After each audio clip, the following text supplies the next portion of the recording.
પર આવેલા છે એસપી સાહેબને મળવા, અને એસપી સાહેબ મળ્યા નથી. કારણ કે ખેરગામ પોલીસ સ્ટેશનમાં કોઈ પણ વ્યક્તિ જાય એને ધમકાવીને અને કહે છે કોર્ટ કચેરીના ધક્કા ખાવા હોય તો તમે એફઆઈઆર કરાવો, આવી વાત કરીને ત્યાંના પીઆઈ મોકલી આપે. જ્યારે સાઈડો હોસ્પિટલમાં એક બેન વર્ષાબેન કરીને છે, એ કામ કરે છે, દિવસે ફેક્ટરીમાં જાય અને સાઈડ હોસ્પિટલમાં સાંજે નોકરી કરવા આવે.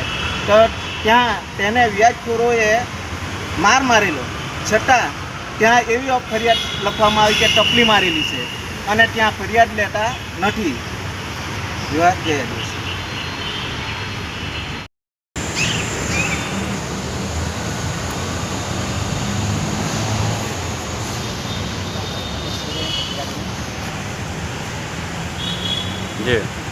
નમસ્કાર, મેં વિજય કટારકર.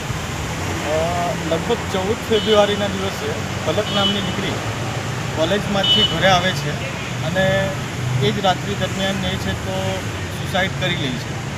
સુસાઇડ કરી લેતા ત્રીજા કે ચોથા દિવસે અમને એ વાતની જાણકારી મળે છે કે પલક નામની દીકરીને એમના કોલેજના અંદર જ્યાં એ ભણતી હતી ત્યાં આગળ ખૂબ જ ટોર્ચર કરવામાં આવી હતી. એના પાસે શપથ લેવડાવવામાં આવી હતી અને ઘણી બધી એવી વાતો બહાર આવી કે જેનું પરિણામ આવ્યું કે અમે પોલીસ સ્ટેશન જઈને એની ફરિયાદ કરી.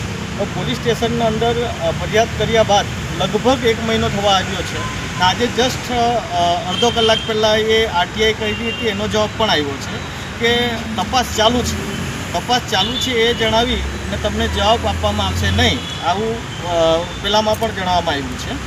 તો અમારું એ કહેવું છે ખેરગામ પોલીસ અને પોલીસ પ્રશાસનને કે કોઈક બી દીકરી એક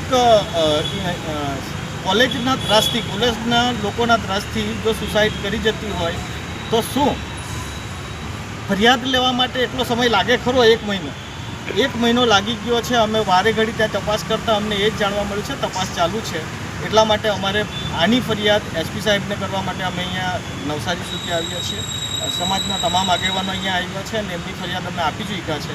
અમને અત્યારે તો હૈયા દરપત આપી છે કે ખૂબ જ જલ્દી તમારા આ જે મેટર છે એનું સમાધાન કરી આપવામાં આવશે અને છે તે એમના દોષી જે છે એમના પર એક્શન લેવામાં આવશે એવી હૈયા દરપત અમને આપી છે. એટલી વાત તમે ત્યાં કરીને અમે નીચે આવી ગયા છીએ.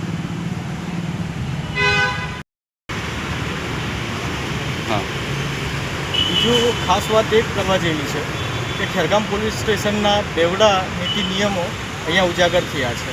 એક ખેરગામના એક પ્રતિષ્ઠિત જે તબીબ છે એમના પર છે તે જ્યારે એફઆઈઆર થયો હતો એ એફઆઈઆર છે તો 1 જ કલાકમાં વગર તપાસે થઈ ગયો. ને આના અંદર છે તો એક છોકરી જે છે તો આવીને કહી રહી છે, નિવેદન એણે આપ્યું છે. નિવેદન આપ્યા છતાં 1 મહિનો થઈ ગયો છે અને 1 મહિનો થયા છતાં પણ હજુ સુધી કાર્યવાહીના નામ પર તપાસ જ ચાલુ છે. એ ખેરગામ પોલીસના બેવડા નીતિ નિયમો છે. એવી બીજી ફરિયાદ પણ એક છે કે એક છેતરપિંડીનો ગુનો નોંધવાની બાબત આવી છે. એક પાણી ખડકના અંદર છે તો એક જ દુકાન 2 વ્યક્તિને વેચી નાખવામાં આવી હતી. એના 7 આગળ થયા હતા ને એકના નામ તો પ્રોપર્ટી કાર્ડ બની ગયો. તેની ફરિયાદ પણ અમે લઈને આવ્યા હતા. ત્યાંના પણ આગેવાનો આવ્યા છે એ ગામના પણ. એ ગામના આગેવાનો દ્વારા રજૂઆત કરવામાં આવી કે એમને પણ એ જ કહેવામાં આવે છે કે તમે જે કરવું હોય તે કરો, પણ આ વાતની ફરિયાદ હવે નોંધાશે નહીં. અમે નહીં નોંધીશું કેમ કે એમને ઉપરથી આદેશ છે. હવે ઉપરથી કોનો આદેશ છે એ આદેશ જાણવા માટે જ અમે એસપી સાહેબને મળવા આવ્યા હતા કે સાહેબ તમે આદેશ આપ્યો હોય તો આવો આદેશ તમે કેવી રીતના કરી શકો. એ આદેશ માટે અમે જાણવા માટે આવ્યા, પણ એસપી સાહેબ અમને મળ્યા નથી. પણ એમના પીઆઈ શ્રી જે મળ્યા છે એમને અમે અમારી રજૂઆતો કરી છે. એ રજૂઆતોના આધાર પર હવે અમને હૈયા દરપત આપી છે કે તમારા તમામ સવાલોના જવાબો અમે જે તે પોલીસ સ્ટેશનને લાગતા વળતા પોલીસ સ્ટેશનને વાતચીત કરીશું ને એને જાણવાનો પ્રયાસ કરશું ને એના પર ચોક્કસપણે અમે પગલાં ભરીશું એવું અમને હૈયા દરપત આપીશું.